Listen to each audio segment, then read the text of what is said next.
Good afternoon, all. CamelbackTrading.org coming to you this Wednesday afternoon, August 18th. And we are looking at Window Traders market profile of SPY, IWM, and Triple Qs. And like I said this morning, as long as we get ranges, volume, tempo, and volatility, that's all we can ask for. Even if you don't do a lot of trading throughout the day and you just catch some of this and you catch it on the right side, boy, oh boy, do you have opportunities.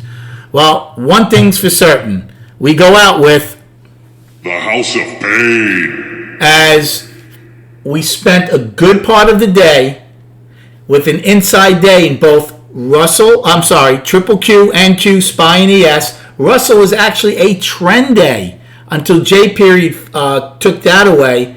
And then we all price probe with huge price spikes late in the day, and we go out, SPY and ES, with a trend day down. So, again, not a good finish for the bulls. We did have a 9-wide POC. That could not be lower. Now, that's something I say not to ignore, and it is something not to ignore.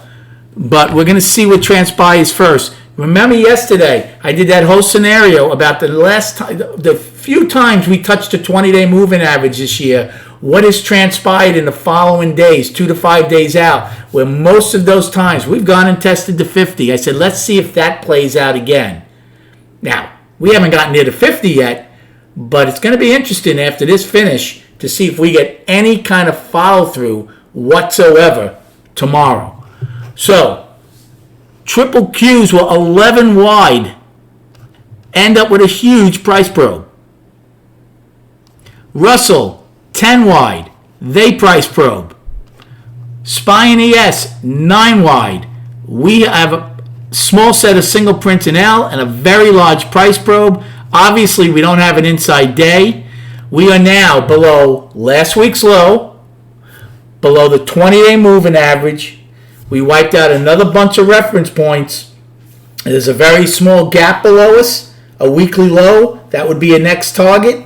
And then again, there are 2 weekly lows that are close targets, and then the 50-day moving average below that.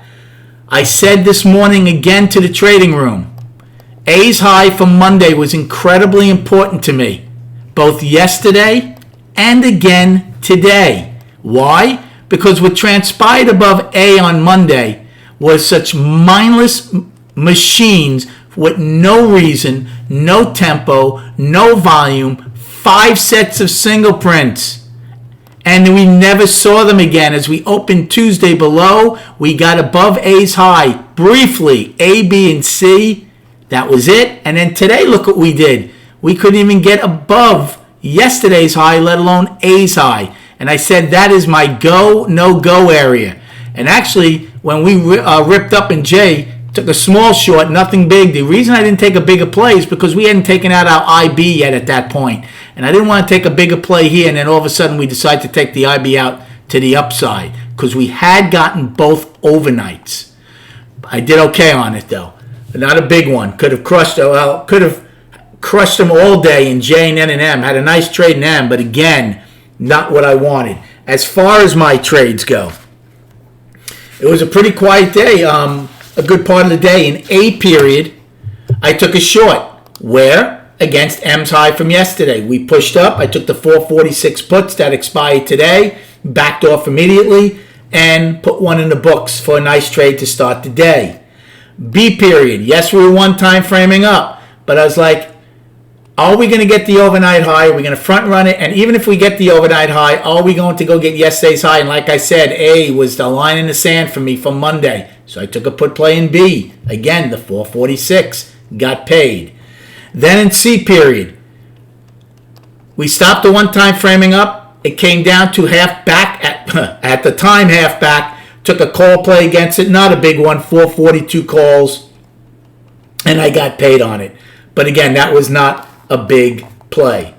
Now, H. We were trying to get below the opening a couple of times. We were having trouble. We had not taken out an IB.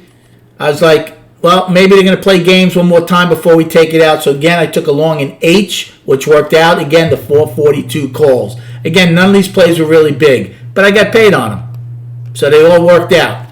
In fact, I held H through I. I had a small one. I added, went up, took the add-on off, and then finally took the rest off when I took out H's high. Then the minutes come out. For the life of me, Powell speaks for an hour and a half after the rate decision. They ask him every question in the world. So he's basically saying ad nauseum what were in the minutes. I don't know how it could be such a big surprise about tapering and whatever else was said in there.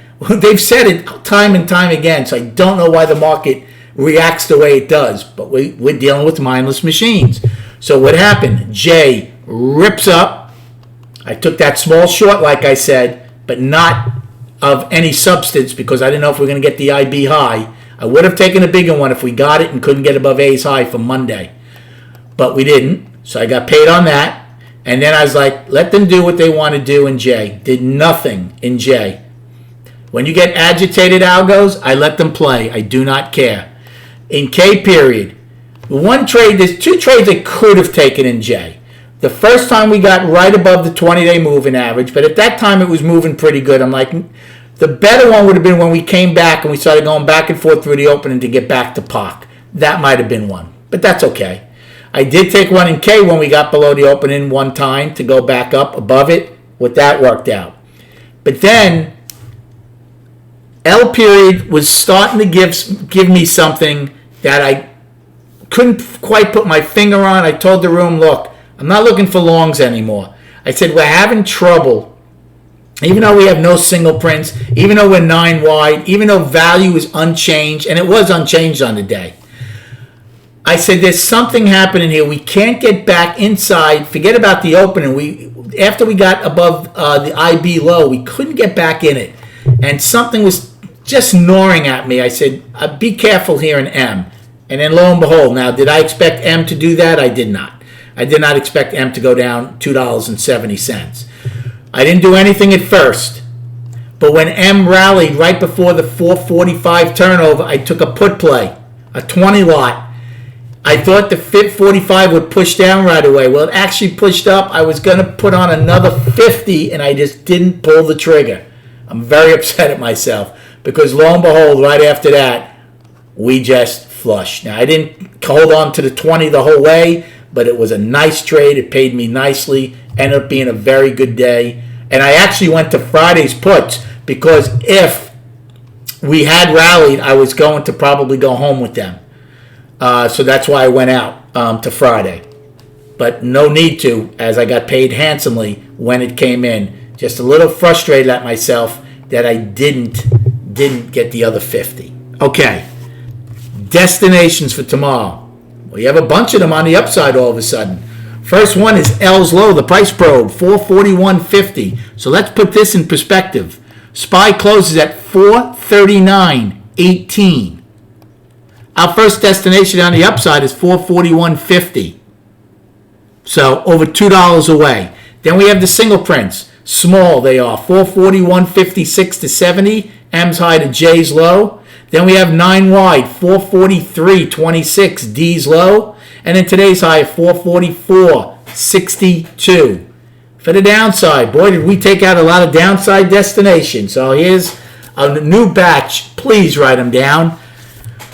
Downside, first one is today's low, 438.92. Then we have 438.73 daily low. Then I have a small set of single prints that ES filled, but I did not. From August 3rd, 438.72 get filled at 67. Then two very important levels, 436.10 weekly low, 435.99 within 11 cents of each other. Weekly low filling the gap at 435.72, 27-point gap from July 23rd. Then we have 433.69. Now, when we go to the charts, I'll show you where the 50 is. 433.62, 9 wide from the 21st. 433.41 afternoon pullback low from July 21st. And 432.14 daily low. I'm not going to repeat these tomorrow morning before the opening, so please write them down. Now, let's go to the charts. Okay. Now, nothing's changed in the monthly yet, right? We're still healthy. Yes, we're back inside last month's range. We are, right? 441.80 was last month's high, so we're back inside of it pretty good. But we're still one time framing up 10 months. Not worried about the monthly. Not yet anyway. Weekly. I told you this morning, last week's range was incredibly small. We've taken out both sides of last week's range already. So you have a chance for an outside week up, a chance for an outside week down. Well, guess what? Right now it's an outside week down, but we still have, obviously, 2 days to go in the week. Here's where things get dicey for the bulls. These next two weekly lows, you don't want acceptance below the 435.99 level. Why? It's one thing to trade at them and then get a 4-week balance. It's quite another thing to get acceptance below them. The reason is, guess what your next destination is? The next weekly low is 421.97. You know what else that is? That's right, last month's low. So any kind of push and any kind of acceptance below those two weekly lows, and now the one-time framing up in the monthly comes into danger. So right now we're in a 2-week balance, I'm going to call it. We'll see what happens in the next 2 days and see if we have an outside week down or up for that matter. And then on the daily, I told you I was saying yesterday was down. We are definitely down now. We're one-time framing down 2 days. We close below the 20. And just briefly, because I think it's important. I know these videos are long, but man, I hope they help you because they help me. I had a great day looking at what I was thinking about, what I told you guys yesterday, last night and this morning. Each time we've dipped below the 20, we've inevitably gone and tested the 50 in future days, and not a long time after. Now, is that going to hold true? Remains to be seen, but I'll tell you one thing, I had a really nice trade in M period based on that information that I was thinking of. Volume 83 million. So again, above average with the after hours. We're going to do probably at least 90. We did 92 million yesterday. So you're getting $4 or $5 ranges, and right now the volume is still only 90. Wait till we start doing 125, 150. That's all we need as traders. Thank you for watching these videos. Please subscribe and like them. Come check us out at camelbacktrading.org. Have a great night, and we'll speak prior to the opening tomorrow.